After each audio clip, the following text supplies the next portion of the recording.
Welcome to our new public affairs show, Morgantown Today. I'm your host, Megan Scrano. During this show, we will bring you a behind-the-scenes look on the issues that matter most to you, our viewer.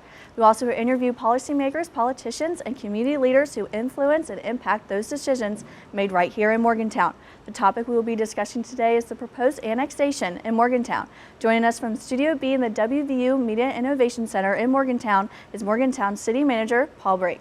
Paul, thanks for joining us today. Now let's give our viewers some background information regarding the proposed annexation.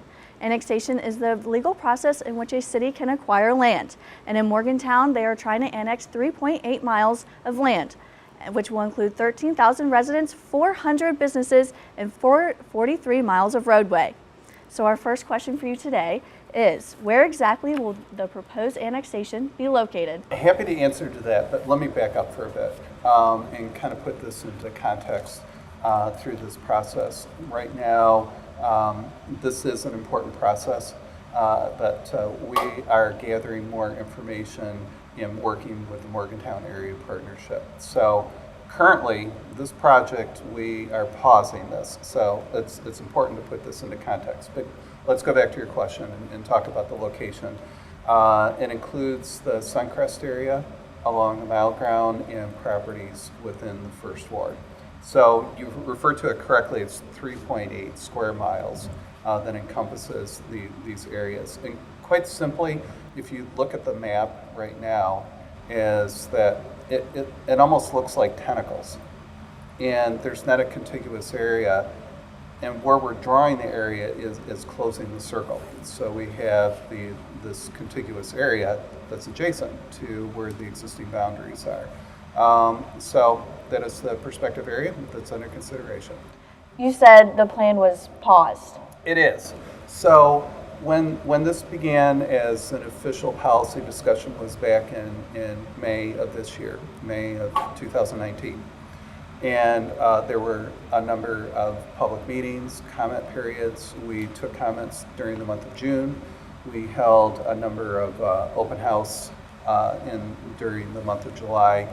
And there were different issues and concerns that were raised, and it was in the month of August that we've paused this. It's still important. The overall question really should be asked, what do we want the future of Morgantown to look like? And through that process that we're gathering more information. And so there's another entity that's come into this discussion, which is the Morgantown Area Partnership. It's in essence, it's a economic development organization, a chamber of commerce, as there were businesses that raised questions and concerns you alluded to in the beginning of the program. It includes 367 businesses. And through this organization, they have assembled a task force to look at the particulars, what the impact is to businesses, what the cost is, what the benefits. So they're currently going through that process right now.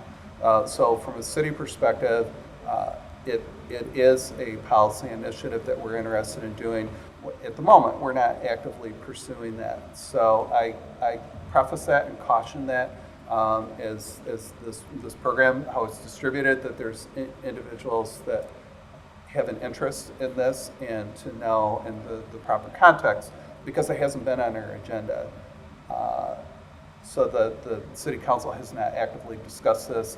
It will come back at some point in the future, and we will make that announcement, and the individuals that take an interest in this, they will be fully aware of when this is back on the forefront. So that's why I qualified that at the very beginning. So you've hit the pause button, but Yes. Why was the time in May a good time for the city government why did you start beginning to annex the city of Morgantown? One of the initiatives that was identified in the strategic planning process is looking at annexation, providing a much more efficient level of services. It took us well over a year to compile information. We worked with an outside accounting firm that helped us to do all the calculations. What is the amount of revenues that we would be taking in? What is the cost of services? It was a very detailed study, and the study is on our website that provides that information. So roughly, we started in May of 2018. Fast forward to May of 2019. So the timing of it, there's not a deadline. There's not a sense of urgency. It was a matter of, it was identified by the city council, and we brought it forward when we were comfortable to at least initially release the information. Through the course of collecting input from stakeholders, property owners, business owners, this raised a lot of questions and concerns, and we're gathering that information and hopefully providing a good explanation.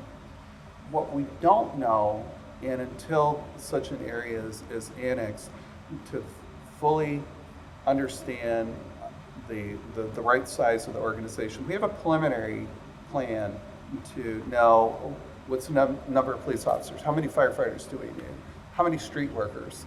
There's any number of how we expand our services. We have a pretty good sense of that based on the services that we provide. So it's really a matter of kind of finding that sweet spot. So still a lot of unanswered questions, and hopefully it'll provide that and a better understanding. The other half of that, what is the timing? What is the timing of annexing in that amount of territory?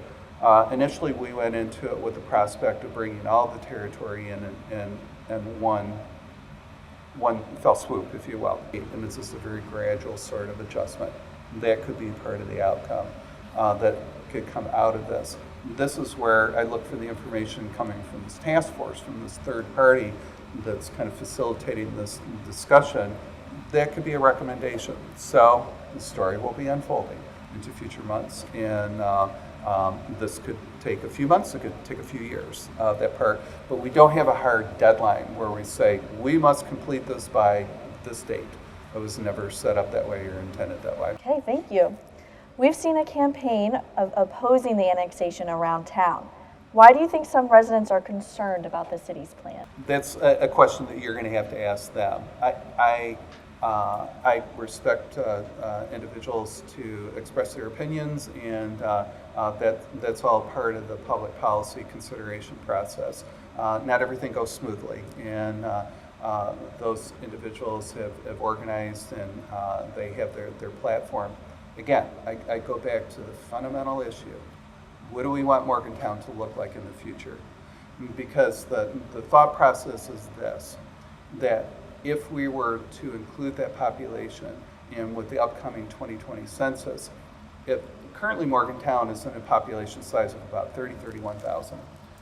If the community would exceed the population level of 50,000, from an economic development perspective, of bringing in prospective employers, decision makers, property investors, it puts us on a different scale. The fundamental question is, no matter what anyone proposes or says in opposition, where do we want the community to be? Where do we want to be in the future? How do we remain competitive to other communities, other regional areas? That's a bigger dialogue that not only in Morgantown, but from the state. If you look at where the state lands on job investment, we're at the bottom of the list.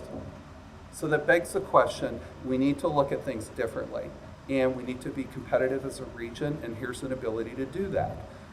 If someone can provide another plan that says that, no, here's an alternate route, then we need to look at it. But I haven't seen that hasn't been presented to the city council, and so it's all part of the dialogue process, and so hopefully out of this will be a healthy, respectful dialogue where we can come up with a good solution. And this is what has been articulated. This is the vision that we're conveying, and so that group is organized, and I respect that. So from the economic development point of view, you believe that the annexation of Morgantown is almost necessary to make our state and our city competitive? Absolutely. We wouldn't have advanced this. There's really two primary reasons. Number one is efficiency of services. That these are areas that are in between where we have police cars, fire trucks. They leave the city only to re-enter that by going into these unincorporated areas. That's number one. Number two is to look at the vision, the growth of the city. Because in order to thrive economically into the future, we have to grow. And so as a population, as the size of the community, again, as I alluded to, perhaps there's a longer time frame and that people can make adjustments and the like. That could be part of the solution. And I think that's what needs to be part of a good exchange, back and forth, to come up with what is a good solution that we can move this forward. So where we end up, I'm not really sure, but I have a pretty good idea, but I can tell you these are very specific reasons why we are pursuing that and driving that conversation that we should be talking about that. That was the reason that this economic development group was formed, is that we want the city, we want the region to be competitive. And so we need to purport ourselves as a larger community, and here's an ability to do that. And so we can show up on that radar screen of those decision makers that are looking at placing companies, creating jobs, increasing the wealth of the area. So. Now, on that topic of the services, leaving Morgantown, coming back in, some residents are concerned that if annexed, they could expect to pay much more in taxes and fees. How will things change if residents and businesses who are annexed, meaning how much will their taxes increase? Depends on property by property. So the study that was done by the Grossman, Yannick, and Ford did do a calculation by property in that regard. So when you say higher taxes, that's a relative term. In comparison to other states close by where they have a much heavier reliance on property taxes, the burden in the grand scheme of things is not that great. But where do you get your return on investment? When that's a fair question to ask. One of the primary services that we provide is that we have a full service fire department. We have 61 sworn firefighters that are on duty 24/7. They have an average response time to a structure fire of 5 minutes and 30 seconds. Now, we have a very good volunteer fire service that's in the county area, and I say this very respectfully, but it does take volunteers time to, wherever they are, to go to the fire station and arrive with a fire truck.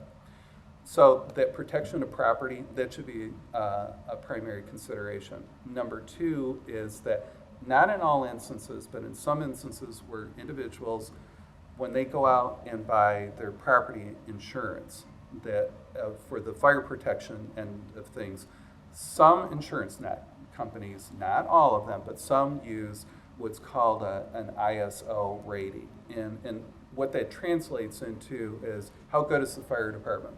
And it goes on a sliding scale from 1 to 10. So 1 is the very best, and 10 is not having the presence of a fire department. Morgantown Fire Department is rated a 2, which is in the top tier of the 5% of the highest rated fire departments of all fire departments across the country. You're getting the best of the best in that regard. So from a fire protection perspective, there is that hopefully there will be an offset of decreasing the property insurance premiums. Again, not all insurance companies use that, so not everyone will receive that, but looking at that purely from a financial model. There's other things that I can get into, in the police protection and building roads and things like that. The hope is that there's value of the service that we provide, and it's an increased level of service, that they'll have better roads, better police protection than what individuals currently have right now. So that's the approach that we've taken. Can you elaborate on the additional services that will be added for the police fire departments to be able to accommodate the addition of 13,000 residents and the 365 businesses?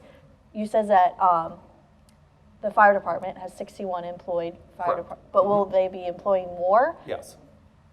So that we have projections of a certain number of employees that we'll be adding, probably increasing the workforce by roughly about 10%. The same thing with the police department. Police department, we have 71 police officers, and we'll be increasing roughly by that number. And when I say roughly, what I mean by that is that until such time that we provide that service level, and we can look at what are the number of calls, what's the response level that we need to provide, then we can adjust that accordingly.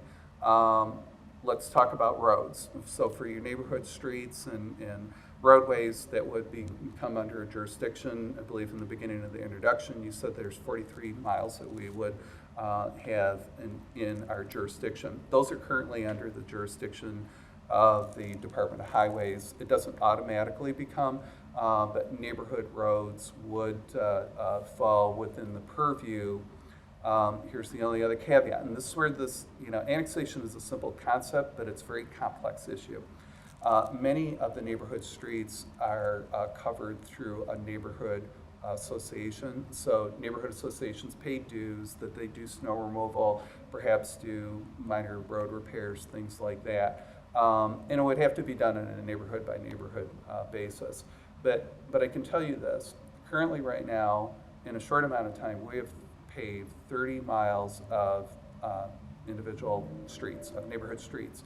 We have a roadway system of about 100 miles. Within 5 years, we will have all streets that are within the jurisdiction of the city repaved. By incorporating in those 43 miles, we would bring that into the paving plan. There's a lot of neighborhood streets that are crumbling and likely will never be resurfaced, or given pothole repairs and whatever there's done to make it passable.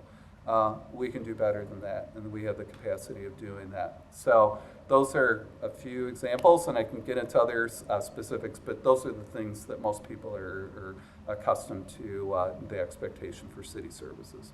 I'd be happy to hear that the roads are going to be repaved in less than 5 years.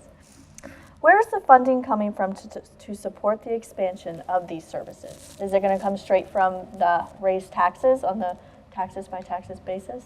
Well, we're not raising taxes, so we're keeping the tax levels where they're at. So they would be subject to, so if a property, an individual property, whether it's residential or commercial, would be subject to, there is an ad valorem tax that's associated with that. And in addition, there is what's called a fire service fee, and that's dependent on the size of the structure. So it's an amount per square footage. For those businesses that operate, there is what's called a municipal service fee. Can you explain the timeline for changes that would go into effect if the plan passes? So if we see a pause right now, is there no, how fast would we see those more hires of the fire department or those roads being paved? What's the timeline for that after the annexation plan passes? Well, I would say shortly thereafter. So our budget cycle, we operate on a July 1 fiscal year, and I'm not saying July of 2020 that we're going to be automatically adding these positions. Not until such time that the annexation petition is approved by the Monongalia County Commission do we implement that change. But assuming that this new territory comes in, there is a transition period that it takes time to accumulate these taxes and things like that. Have you taken what the public has addressed at the city council meetings into consideration when moving forward with the plan? So your pause. So are you listening to what maybe the public addresses, the campaign opposing around town? Have you heard what they're saying and taking that into consideration moving forward? We have, and I think that's where we're taking a much more careful, thoughtful approach through this outside entity that can facilitate that conversation and address as many of the concerns as possible. Will everyone be happy through the end of this process? Probably not. But it's our job and incumbent upon us to view these comments, address them how we can, clarify information. Sometimes there's misinformation. There could be incorrect information that we need to address and to do that. And I'm thinking that through a carefully planned, thoughtful, but done in such a way that it's not a rush. There's not a deadline to this. And so when we're ready to move on this, we will. Are we putting this off indefinitely? No. I would say maybe 6 months from now, perhaps, that we'd be revisiting this would be the proper time to take that up. The task force that's been assembled, we do not have any control over that. So out of consideration and kind of respect everyone's time to be thoughtful and thorough about this when they have completed the review and revisit that and figure out a strategy to move this thing forward. What's the next step? Is the plan on hold indefinitely, or what's the bigger picture here? So the plan currently, and this is as of September, that we are working with this third party, this Morgantown area partnership that has compiled a task force. They have assigned members. There's various committee members from the larger board of directors that are conducting internal meetings and will be studying this. What they have indicated time frame wise is very approximate. So here's what I would anticipate. I would say 6 months out from now that we would be looking at revisiting this and at least doing a check-in to say, where are we at with this? Before moving forward with anything, say for instance, that information would have to be compiled along with the overall petition that would be submitted to the Mon County Commission.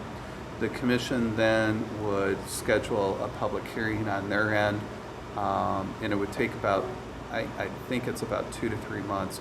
So it's a lengthy process. So even if it is in the affirmative and we do move forward with either a portion or the entire plan, it would take about that amount of time.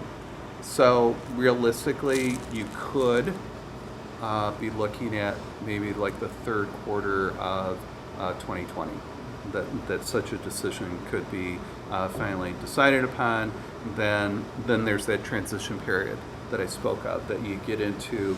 When does this take effect? When do taxes collect? You have to queue this up, and when the taxes are sent out, it may not be until the following year before that's actually implemented. So get into a lot of details there. So for anyone who's interested in finding out more information, is simply just go to the city's webpage, which is www.morgantownwv.gov. On our homepage, there's an area on the bottom right-hand side. It says Draft Annexation Plan. And as we update things, we'll include information on the website for anyone wanting to know. Anyone wanting to know immediately, once we make a change, there's a way that you can sign up in a subscription that anytime this shows up, that you're immediately notified. So I encourage anyone to stay in touch and to visit our homepage. Thank you. Thanks for watching Morgantown Today. I'd like to thank our guest, Morgantown City Manager Paul Brake, for joining us today. This public affairs talk show is made possible through a partnership between the WVU Reed College of Media and the City of Morgantown. Thanks for joining us.